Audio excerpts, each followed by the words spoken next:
Assalamu alaikum students. Today we are going to discuss topic file handling. In today's lecture we will discuss writing or storing records in random files. After this we will discuss the reading of records from the random files. So today first we are going to discuss writing records to a random file.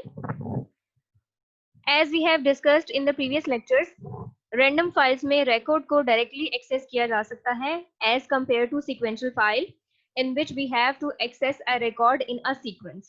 कि अगर हमें एक targeted record को access करना है तो उससे पहले तमाम records को access करना पड़ेगा, लेकिन random files के केस में हमें ऐसा नहीं करना पड़ता, directly हम record को access कर सकते हैं. There is no need to send data one by one to the file. If we talk about the sequential file, in sequential files we have to send data one by one. लेकिन अगर हम random files की बात करें, in random files we can send data directly at the same time. होता क्या है, sequential files में records हम one by one send करते हैं, sequence को follow करना होता है, लेकिन random files में हम तमाम data एक ही दफा एक ही statement use करते हुए send कर सकते हैं. Entire data can be sent to the file in one statement. हम एक ही statement को execute करते हुए तमाम data file में save कर सकते हैं, file को send कर सकते हैं. For this purpose we use put statement. इस purpose के लिए हम put statement use करते हैं. इससे पहले भी हम file handling की कुछ statements discuss कर चुके हैं. Now we are going to discuss put statement. Put statement is used to send data to a random file. So here we are going to discuss the syntax, the format of put statement, the purpose of put statement. This statement is used to send contents to the file. Which file? File is random file. The format of put statement is, अब हम इसका syntax देखते हैं किस form में होती है ये statement, इसमें कौन से parameters use होते हैं, उन parameters का purpose क्या है.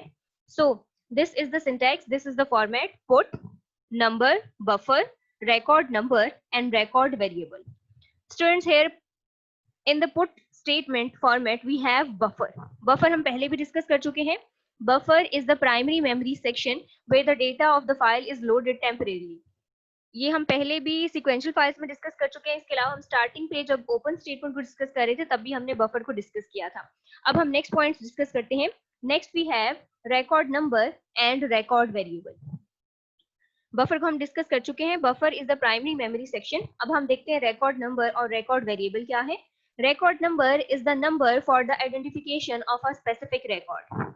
स्टूडेंट्स, ये डेटा रैंडम फाइल्स में जा रहा है, किसी सर्टेन रैंडम फाइल में जा रहा है और रैंडम फाइल में इस डेटा की रिकग्नाइजेशन के लिए हम उसको एक नंबर असाइन कर देते हैं, वो रिकॉर्ड नंबर होता है. यानी कि रैंडम फाइल में अगर हमें इसे रिकॉर्ड को एक्सेस करना हो तो हमें इसको लोकेशन नंबर आइडिया हो कि ये है, इससे हम उसको डायरेक्टली एक्सेस कर सकते हैं. तो रिकॉर्ड नंबर बेसिकली किसी भी रैंडम फाइल में रिकॉर्ड को एक्सेस करने के लिए यूज होता है, रिकॉर्ड की लोकेशन को आइडेंटिफाई करने के लिए यूज होता है. Next is record variable. Record variable is the name of record. Record का नेम है, यानी कि हमने फाइल में कौन सा डेटा मूव करना है, रिकॉर्ड वेरिएबल से, यानी इस नेम से हमें आइडिया हो जाता है, प्रोग्राम को आइडिया हो जाता है कि इस रैंडम फाइल में कौन सा डेटा स्टोर करना है. अब बहुत ज्यादा डेटा है, कौन सा डेटा स्टोर करना है. डेटा को सबसे पहले नंबर असाइन किया जाता है, रिकॉर्ड को नंबर असाइन किया जाता है ताकि इसको आइडेंटिफाई किया जा सके. और रिकॉर्ड वेरिएबल होता है, यानी कि नेम होता है इस रिकॉर्ड का, प्रोग्राम को ये आइडिया देने के लिए कि हमें कौन सा रिकॉर्ड यहाँ पे सेव करना है इन द रैंडम फाइल्स.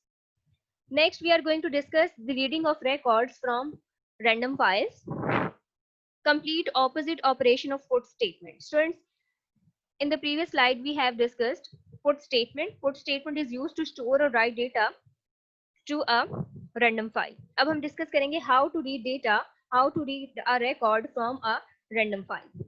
अब random file से data reading का process writing से थोड़ा सा change है, यानी कि हम कह सकते हैं कि reading purpose के लिए जो भी हम स्टेटमेंट यूज करें, this statement is totally different from the put statement. अब हम वो स्टेटमेंट डिस्कस करते हैं that is used for reading purposes. Reading of records में हम क्या करते हैं, रैंडम फाइल से डेटा रीड करते हैं, उसको प्रोग्राम्स में यूज करते हैं. अब हम देखते हैं इसके लिए किस किस्म के फंक्शन यूज होते हैं, किस किस्म की स्टेटमेंट यूज होती है. तो इस पर्पस के लिए, यानी कि रैंडम फाइल से डेटा को रीड करने के लिए बेसिक में एक बिल्ट इन फंक्शन है. Get statement is used for reading purposes. Data read करने के लिए बेसिक में एक बिल्ट इन फंक्शन है इस पर्पस के लिए, और इस पर्पस के लिए जो स्टेटमेंट यूज हो रही है that is get statement. Get statement is used to read record from a random file. It has a form identical to put statement. Operation is different from put statement, but the format is same. इसका जो format है वो put statement जैसा ही है, लेकिन अगर हम operation की बात करें, operation is totally different from put statement. Now we are going to discuss get statement in detail. Get statement is used to read, record, or read contents from the file, and the file is random file. The format of get statement is get, buffer, record number, and record variable. Students, here we can see get statement का format same है जैसे कि हमने put statement का discuss किया है. Difference क्या आ रहा है कि यहाँ पे नेम चेंज हो गया है, पुट की जगह गेट आ गया, बाकी फॉर्मेट सेम है, पैरामीटर सेम है. बफर हम डिस्कस कर चुके हैं, is the primary memory section.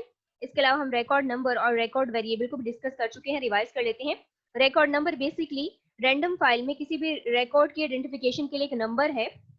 हम डायरेक्टली किसी भी रिकॉर्ड को रैंडम फाइल में इस नंबर से एक्सेस कर सकते हैं. And if we talk about the record variable basically program की आइडेंटिफिकेशन के लिए यूज होता है कि प्रोग्राम में आइडिया हो जाए कि हमने कौन से रिकॉर्ड को फाइल में स्टोर करना है. अब हम इसको अगर रीडिंग पर्पस के लिहाज से देखें तो रिकॉर्ड नंबर बेसिकली आइडेंटिफिकेशन के लिए यूज होता है. ये वही चीज है जो हम पहले डिस्कस कर चुके हैं. अगर हम रिकॉर्ड वेरिएबल की बात करें तो उस वेरिएबल नेम से प्रोग्राम को क्लियर हो जाता है कि फाइल से कौन सा रिकॉर्ड लेना है, कौन सा रिकॉर्ड रीड करना है. और रिकॉर्ड नंबर से क्या आइडिया हो जाएगा, प्रोग्राम को आइडिया होगा कि इस फाइल से कौन सा रिकॉर्ड रीड करना है, उसका नंबर क्या है. स्टूडेंट्स, ये था हमारा आज का topic. Today we have discussed the writing and reading from a random file. Next exercise हम नेक्स्ट लेक्चर्स में करेंगे. आज के लिए इतना ही. Good luck. अल्लाह हाफिज.